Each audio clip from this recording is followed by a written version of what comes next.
Jacob, you ready for my dark horse of the week? Oh yeah. I ain't going to take any time. I started from the top, and I'm going to say it again. This week is a difficult week. I had a hard time. I texted Jacob yesterday. Literally, it felt like it was midnight, but it was probably like 4 o'clock in the afternoon. It's just because my bedtime's so early. I was stressing. I was researching. I was trying to find guys that I thought were good plays this week. And this is kind of what I came up with. So take it with a grain of salt. And that's Raheem Mostert, running back for the Miami Dolphins. Listen, they play the Chargers this week. They give up 135 yards a game. That's the second most in the NFL. So between him and Jeff Wilson, there's love to be shared. And I think Raheem Mostert is going to have a good part of that. There is a semblance of consistency there. All right. And what I mean by that is the Miami Dolphins acquired Jeff Wilson back up in week 9. And since then, it's been steadily noticed that Jeff Wilson has out-touched Raheem Mostert. Raheem Mostert in that 3-game span where they've played together, keep in mind he missed week 12, Raheem Mostert has averaged about 8 carries a game, while Jeff Wilson has averaged about 14, 15 carries a game. So I understand that. However, Raheem Mostert is still having a pretty good average yards per carry. He's averaging about 4.6, which puts him in the top half of the league in terms of that. And I like it. I think going up a team that was probably dog embarrassed. I was going to put a bad word in between dog and embarrassed, but a team that was embarrassed, honestly, playing against the San Francisco Niners last week. Miami's going to look to rebound, and I think Los Angeles Chargers is a nice place to start, especially with that run game. They're probably going to look to do it early, get it in quick, and that's what she said. But anyway, I couldn't avoid it. I'm sorry. When Wilson has played, I already said that part. Also, we got to hope that he gets some touch. He gets some work in the passing game as well. He's seen 2 targets or so in games where he has played alongside Jeff Wilson. It's not pretty. These stats aren't like eye-popping and off the wall.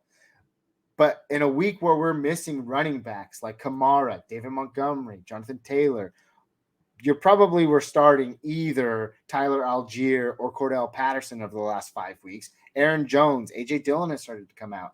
Gibson and Brian Robinson Jr. Those are names, at least to me personally, they've been inside the top 30 week in and week out, right? So now that there are 6 names out, you're going to see very shortly here that Raheem Mostert is not top 10 in my rankings. He's not top 15. He's not top 20. He's maybe not even top 25. Yes, I'm saying he's outside my top 25, but he might be the closest thing to a safe bet as you can get in terms of what you're looking for. Now, I know last week he only had 3 points, but that San Francisco run defense is absolutely stifling. It's a complete 180 this week. I think he finds success with his minimal touches. There's even a chance he falls in the end zone, which I always say because that's what we're hoping for here when we call out these dark horses, right? He's a viable low-end flex play this week with high-end flex upside. He could break a run for 35 and a touchdown, or we could see his typical workload, which is right around that 8 for 45 range. Maybe he throws in a pass or 2 and has some fantasy success there. I like him better than Kareem Hunt this week, Gus Edwards, Cam Akers, who is honestly in a better matchup himself against the Las Vegas Raiders, but we don't really know what's happening with that Los Angeles backfield. Jerick McKinnon, Van Jefferson, and DJ Chark. I like him better than all of those guys. So for those reasons, and really that's about it this week because it's a thin field out there.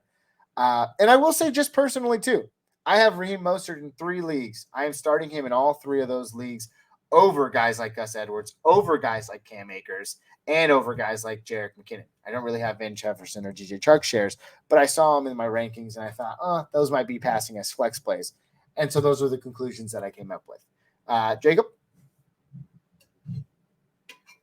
I was muted. Yeah, man. I think with this pick, you could have went Jeff Wilson Jr. as well if you wanted, but that's kind of like easier. I think people are, most people would say, "Oh, I'll start Jeff Wilson over Raheem Mostert." Sure, he's the easier start. So I think there's a chance for both of them to have success, and when there's that chance, that means there's a chance that we can choose them as our dark horse and they can succeed. So it's not a bad call, man. They got a great matchup this week. They got a So great I matchup. think there's a possibility that you place both of them in your either not both of them. If you have both of them, don't start both of them.